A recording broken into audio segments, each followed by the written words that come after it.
Renato Gaúcho apresenta A Força do Amor.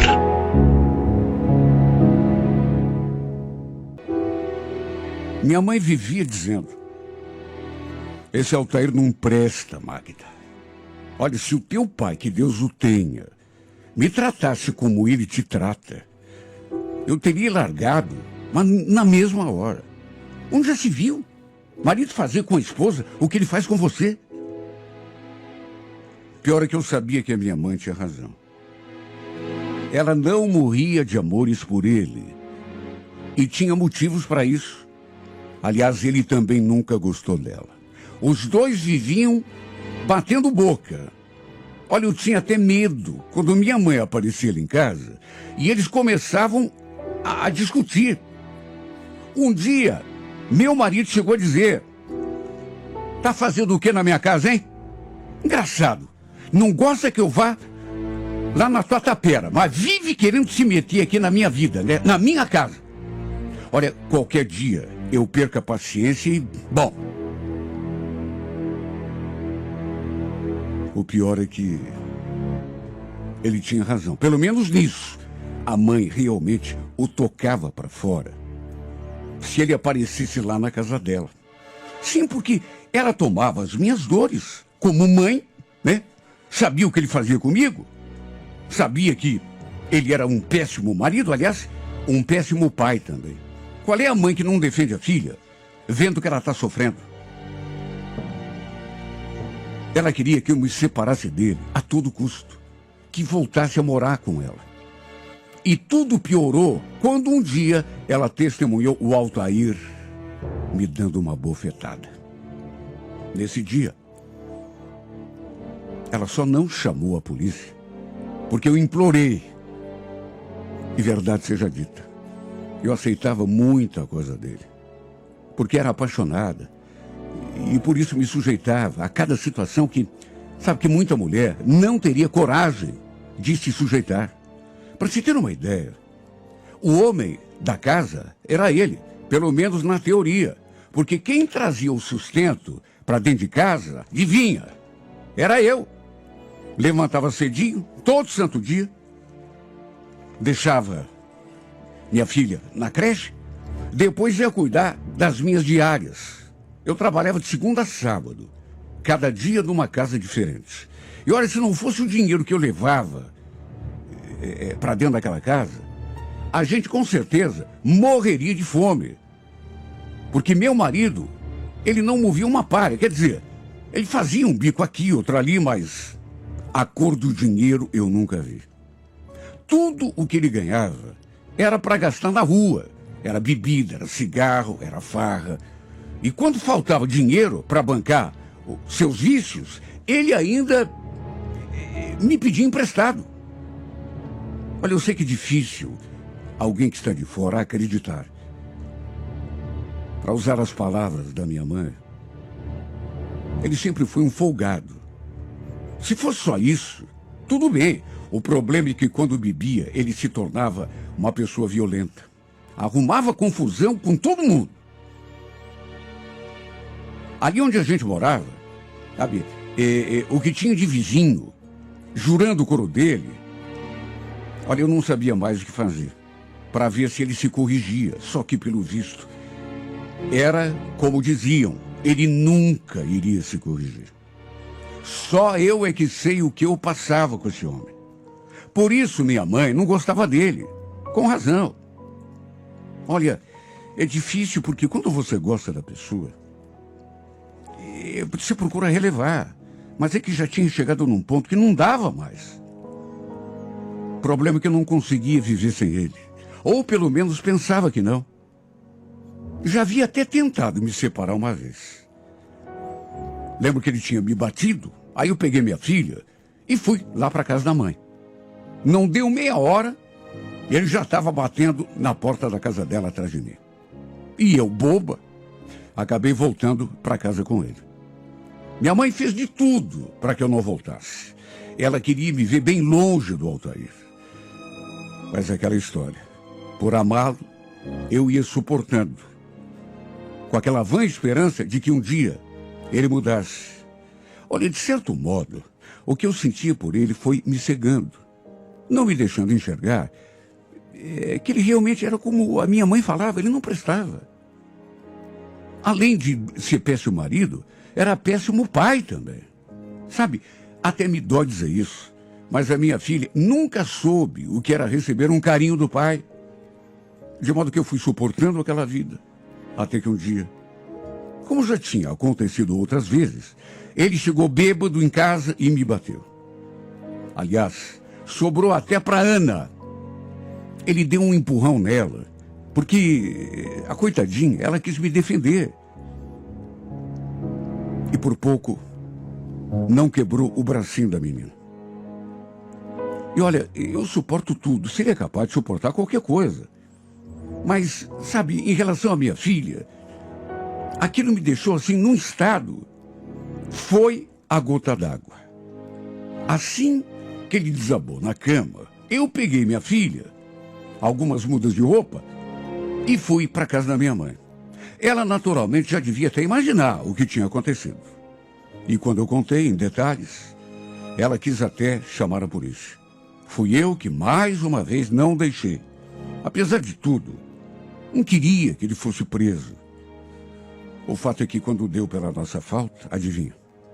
Ele foi lá de novo, bater na porta da casa da minha mãe, querendo me levar de volta a todo custo. Dessa vez, minha mãe acabou dando parte dele na polícia, mesmo eu pedindo que ela não fizesse isso. Porque ele começou a ameaçar, que ia invadir a casa, que ia bater em todo mundo. Olha, juro por Deus, me doeu vê-lo sendo levado naquela viatura, mas fazer o quê? A verdade é que ele precisava tomar uma lição. Tinha passado de todos os limites. Enfim, nunca mais voltei para aquela casa.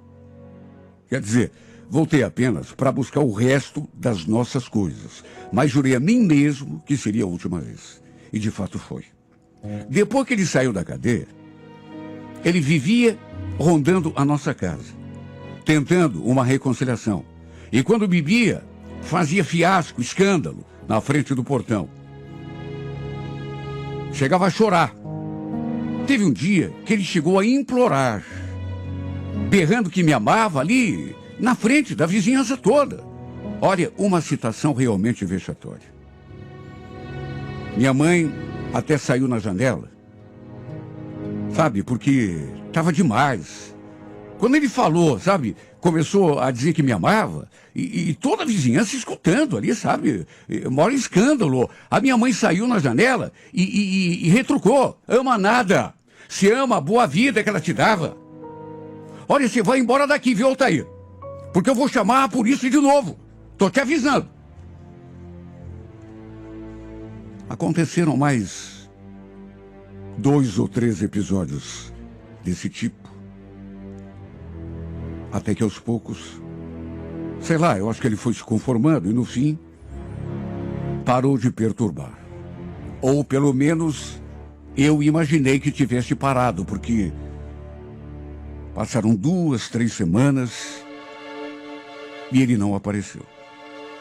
Olha, eu já estava dando graças a Deus, porque, meu Deus, aquilo não era vida. Sabe, ele só sabia me perturbar, me incomodar. Se eu não saísse de casa, continuaria a me bater. Ia bater na minha filha. Foi mais ou menos nessa época que um rapaz que também morava ali perto começou a demonstrar um certo interesse por mim. Seu nome César. Olha, ele... Às vezes a gente pegava o mesmo ônibus e a gente ficava ali trocando olhares. Até que ele começou a se aproximar, a puxar assunto. No começo fiquei até meio encabulado, porque não estava acostumado com o homem se aproximando de mim, principalmente sendo gentil daquele jeito. Na verdade, eu nem estava pensando em me envolver, pelo menos não tão cedo, com alguém, com outro homem, mas no fim acabei gostando do jeito dele e aceitando o seu convite para sair. Não era assim um namoro, pelo menos não no começo. A gente só se via de vez em quando. Mas ele me tratava tão bem, de um jeito que, repito, eu não estava acostumada, que foi inevitável começar a gostar dele. Passava os dias com ele no pensamento. Ficava torcendo para encontrá-lo no ônibus. A verdade é que, sem me dar conta, fui aos poucos me apaixonando. E não tinha como não me apaixonar por uma pessoa tão doce, tão gentil. Na verdade, ele era completamente o oposto do Altair. Carinhoso, atencioso, educado. Sabe aquele abraço que desperta aquela sensação boa na gente? Eu me sentia no céu quando ele me lançava, assim, nos seus braços, quando me falava palavras bonitas e me olhava daquele jeitinho assim, tão meigo. Imagine, eu não estava acostumado com aquilo. Meu marido só me tratava na base da grosseria, da pancada, da estupidez.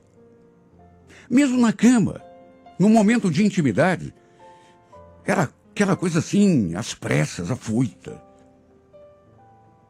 Foi só depois que eu comecei a me relacionar com o César que eu descobri o que é sentir prazer de verdade. Ter prazer na cama com alguém. Tenho até um pouco de vergonha de admitir isso, mas eu nem sabia o que era isso. Sentir prazer nos braços de um homem. Tudo com o Altair era feito assim, de um modo, sabe, estúpido até. De maneira que, repito, foi inevitável me apaixonar. Tanto que depois, acabei aceitando quando ele me pediu em namoro, assim, de maneira mais séria, mais oficial. Olha, eu já estava até sentindo que a minha vida estava mudando e, graças a Deus, mudando para melhor. Tinha começado a namorar. O César me tratava como ninguém tinha me tratado até então. Até que um dia, como eu imaginava, o Altair acabou nos flagrando juntos. Porque apesar de não ir ali na frente do portão fazer escândalo, ele continuava, e isso eu só descobri depois, ele continuava me seguindo. Não sei se estava desconfiado que eu estivesse com alguém, ou se tudo foi obra do acaso. Só sei dizer que ele acabou nos vendo juntos. Naquelas alturas, já fazia uns 8 meses que estávamos separados. Enquanto o meu romance com o César já durava uns 3 meses, 3 meses e meio. Olha, eu estava vivendo a melhor fase da minha vida. Mas quis o destino que houvesse esse encontro. E olha, a gente estava, eu e o César, assim, tão distraídos. Eu nem vi aquele traste se aproximando. De tão envoltos naquela atmosfera de romance que a gente estava. Olha, eu não gosto nem de lembrar. Por sorte, o Altair estava de cara limpa. Pelo menos isso. Porque, do contrário, só Deus sabe como isso teria terminado. Porque, repito o que já falei, quando bebia, ele se transformava. Mesmo assim, a confusão não foi pequena. Porque, naturalmente, que ele não gostou de me ver ali com outro homem. Tanto que, da maneira mais estúpida que se possa imaginar, ele me pegou pelo braço, à força. Queria me levar embora com ele a todo custo. Olha, ainda bem que o César era um cara ponderado, porque, do contrário, não chegou a dar briga. Mas, olha, faltou pouco. Para não tornar tudo ainda pior, pedi ao César que ele fosse embora. E acabei voltando para casa sozinha. Minha mãe ficou uma fera quando soube. Eu estava tão feliz com o meu romance com o César. Apesar de tê-lo visto apenas algumas vezes, ela gostava dele. Até porque viu que ele era o oposto do meu ex-marido, que me tratava bem, com carinho. O fato é que depois desse dia, o Altair começou a perturbar a minha vida de novo, a me seguir e vigiar.